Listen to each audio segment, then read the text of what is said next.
The next morning, he was awoken by a pleasant aroma that wafted from the kitchen.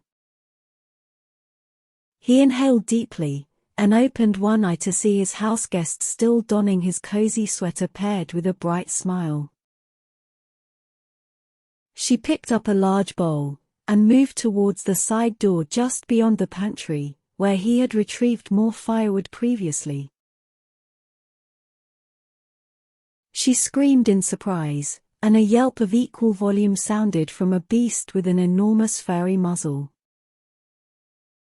Though still drowsy, the man flew out of bed, and closed the door as she fell back, and onto the floor. That is one way to start the morning. He helped her to her feet. Why is there a reindeer in your house? Technically he is in the barn. Two structures connected. More cozy for him, more efficient for me. What say you meet him properly? More quietly this time. He kept his arm around her waist, escorting her and carefully opening the door. It's all right, Dasher. Everything is all right now. This is our guest you helped rescue. I told you you were a hero. So strong to bring all home safely. He placed a carrot in her hand. Keep your hand flat, so he does not accidentally eat your fingers. She trembled, and he held his hand underneath hers to keep it steady. The reindeer eagerly took the carrot, and chomped it cheerfully. There. Now you are the best of friends. I'm sorry my shouting woke you. My father's mother. Long ago the barn doors were left open. The herd of reindeer. They stampeded. Your grandmother was run down by a reindeer. Yes. That is awful. No wonder you were so jumpy of Dasher. Why did you name him Dasher? Because he dashes so quickly in snow. Like when you rescued me. Yes. Oh. The breakfast. She rushed to the oven to open the door. Crystal. She looked over to him, her eyes turning timid. You were not meant to wake until I was all finished. I will clean everything up, I promise. No, it's all right. I'm sorry for all the noise. Noise did not wake me. I did not even feel you get out of bed. I have learned to be very quiet. Speaking of learning, I was supposed to learn to make bread. But this is not bread. See? She reached, and he rushed to her side to stop her hand. Careful, too hot. He gently patted her hand. I know how to be careful. Why are you awake so early anyway? To make breakfast and start the day. No schedule in midst of a storm. You don't want the æbleskiver. Æbleskiver. For breakfast. Pancakes are for breakfast, so why not pancake balls? This is a pleasant surprise. Their scent is what woke me. What a wonderful way to open one's eyes. The brightness of a smile returned to her face. Is their taste as good as they look? I hope so.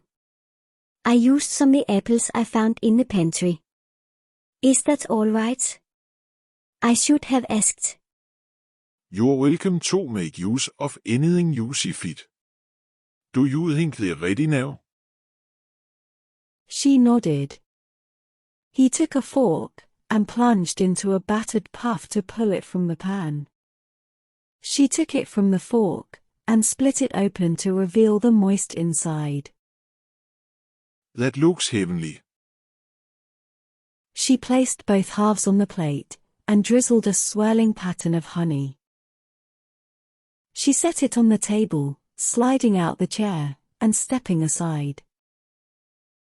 Go on, sit. This is for you. I must clean up. She turned and began stacking bowls in the wash basin. Those can wait. I will do them later. But I made the mess. You did not make a mess. You made breakfast. A very special breakfast. Come sit. Bigger appetites eat first. So you should be the one to begin. You need to replenish your strength. Father always eats first. Once he has had his fill, then my sister and I. Get bread comes. I don't need much. In his house, ladies first. She wiped her hands on the dishcloth and sat in the chair she had pulled. He scooted her chair to the table and grabbed another pastry from the pan. Yikes. Hot? She leapt up and dunked the dishcloth in water, then wrapped his hands. The cat attacked and nibbled the fallen treat. Whiskers. No, that is not yours. There's plenty more. I made loads. And you should have taken your own advice. What advice? Not to burn yourself. Sit. He sat in the chair and she peeked at his palms. Did you grip the pen? No, just the æbleskiver. She scoffed and tutted. Oh Nick. Æbleskiver cannot hurt you. Så måtte for sympathy. She shook her head and broke a piece of the plated pastry. Here. She moved it towards his mouth. I am quite capable of feeding myself. Open up. He rolled his eyes and opened his mouth. She delicately placed it, and he began to chew. She bit her thumbnail as she waited for his review. He closed his eyes and sighed. Wonderful. You like it? Very much. She beamed, picking up another piece. I will feed myself from here. He set the cloth aside and picked up the large half of the delectable delicacy. He chomped and chewed, and she ate the small nibble she had pulled. This would be scrumptious with tea. I will brew some. Allow me. But your hands. Æbleskiver cannot hurt me. He smiled and stood. What is Whiskers doing with her paws? That is what she does when she is content. It looks like she's kneading dough. She does a bit. I never thought of it that way. Are you making biscuits, Whiskers? How lucky to be living with two bakers. You will soon be one as well. I will be a princess, a must.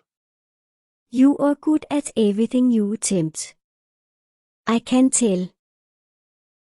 You have to be. Being on your own, how else would things get done? There is truth in that. But I am not here in this cabin alone all say Tim. You speak of Whiskers. I speak of when I travel. Oh yes. So you said. Where do you go? Wherever my work takes me. A bit of this, a bit of that. Mostly woodworking. Villigt to villigt, I travel. I worked towards the goal of building a place of my own. And you have done. But you did not want to live in our village. Not especially. You don't like people? People are alright. Sometimes. But sometimes you just want to be alone, you know? No. You have never wanted a quiet moment just to yourself. I have always had to be quiet, and it is where I would be permitted around company. He placed his hand on hers, and she slipped her hand away. I will make the tea. She stood in a nervous rush. And I can bake biscuits. Real ones. Only if you want some for yourself. He stood so she could not dodge his gaze. You are not my servant. Do you understand me? She took a breath, and reached up her arms. Carefully placing palms on his shoulders, and touched her lips to his. Her body quivered, and he stepped back, and saw there were tears in her eyes. Why did you do that? Answer me. I am just trying to earn my keep. How dare you say such a thing? She cringed, shielding her face, and apologizing. He felt as though his heart had dropped through the floorboards. Awful conditions. Desperate circumstances. Your life. Awful conditions. I had a roof over my head, a hay bale to sleep upon. You mean to say you slept upon hay as to livestock? What else is there to sleep upon in a barn? There were no longer reindeer dwelling within. Their getting loose was my fault. So that became my room. Once my chores were done for the night, that is. I tried very hard to get all my duties done as swiftly as possible. The walk to the barn in the dark was frightening. You say you did not run away. For goodness sake, why not? Where would I go? He moved slowly, extending his arm, and held out the palm of his hand.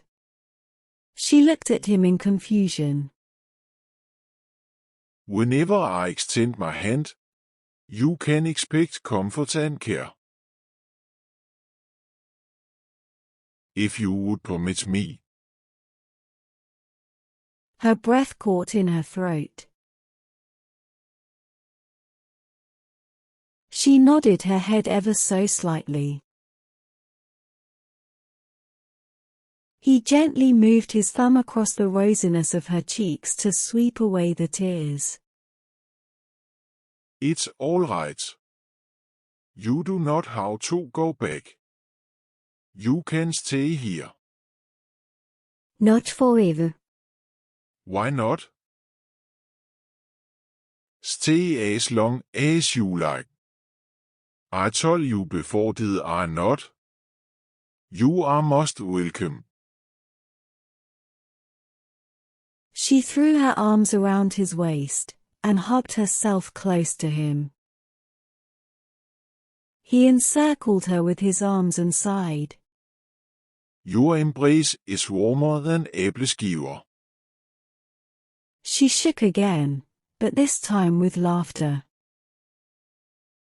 He smiled and patted her shoulder. What say we enjoy this wonderful breakfast you prepared? Yes, let's.